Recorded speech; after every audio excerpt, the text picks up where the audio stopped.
Oui, Monsieur le Président, mes chers collègues, nous sommes étonnés de voir ce sujet abordé aujourd'hui, alors que la gestion des fonds dits européens n'est pas une nouveauté, cela date de 2014, mais aussi en raison du calendrier électoral. En effet, la question européenne va constituer un enjeu majeur, peut-être déterminant dans le choix des Français, et vous ne manquez pas de rappeler d'ailleurs la montée de l'euroscepticisme dont vous refusez toutefois d'admettre les causes. Mais nous devons d'abord clarifier les choses sur le fond. En effet, tout au long de ce rapport, vous entretenez la confusion entre l'Europe et l'Union européenne. Et nous voudrions redire ici notre attachement à l'Europe. Oui, nous sommes des Européens, mais pour nous, cela ne signifie pas la même chose. L'Europe, c'est cette région, ce cap du continent qu'on appelle Eurasie, qui a vu naître et se développer une civilisation sans équivalent dans le monde entier. Nulle part ailleurs, en effet, on ne retrouve une telle densité de monuments et de villes historiques, une telle profusion des arts que je ne vais pas énumérer ici. Oui, nous sommes des Européens, héritiers d'une grande civilisation dont l'histoire remonte à l'Antiquité gréco-latine, continuée par la chrétienté, ciment de l'Europe médiévale, qui sut résister déjà aux menaces islamistes, ouvrant la voie aux grandes découvertes, à la Renaissance, au siècle des Lumières et à la formidable avancée des sciences et des techniques conduisant à la révolution industrielle.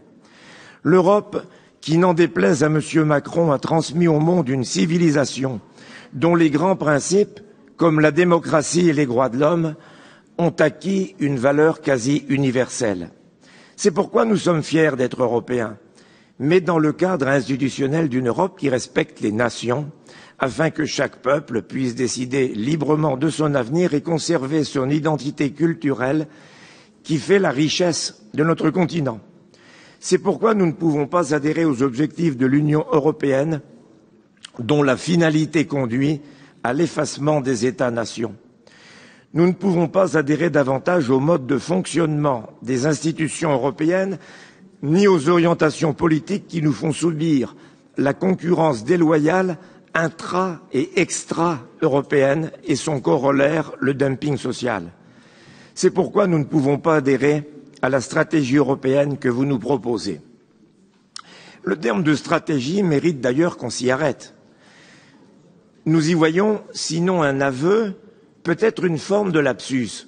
En effet, y compris dans ses définitions modernes en dehors de l'art militaire, la stratégie définit un ensemble de méthodes utilisées face à un rival, un opposant, un adversaire, un concurrent ou un ennemi afin de maximiser les chances d'atteindre un objectif donné.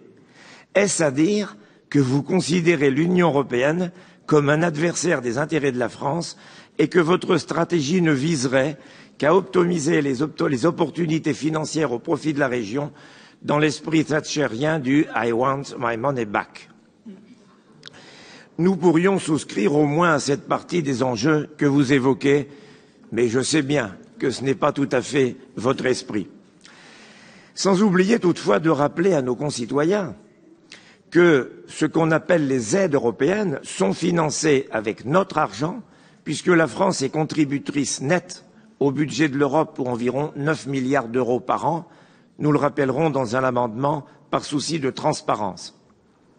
Sans oublier de rappeler que la région, qui se flatte de gérer les fonds européens depuis 2014, ne joue en réalité qu'un rôle purement administratif.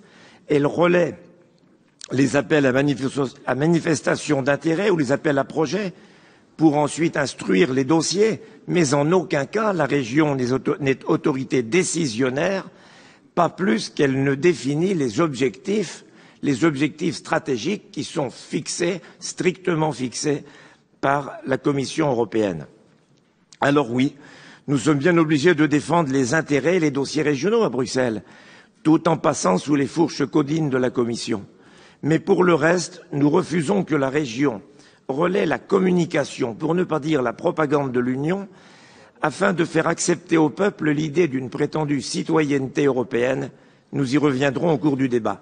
Nous refusons de voir, au contraire, effacer progressivement toute référence à notre passé commun, comme nous voyons progressivement effacer des pans entiers de l'histoire de France dans le programme des lycées et des collèges, que ce soit sous M. Châtel ou sous Mme Vallaud-Belkacem.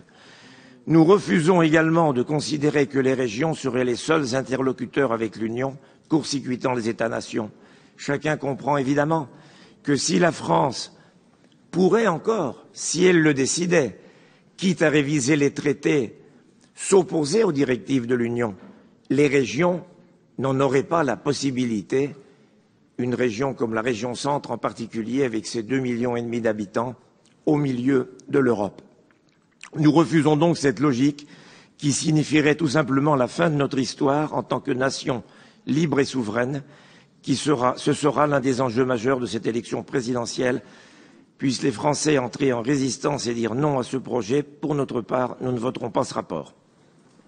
Merci.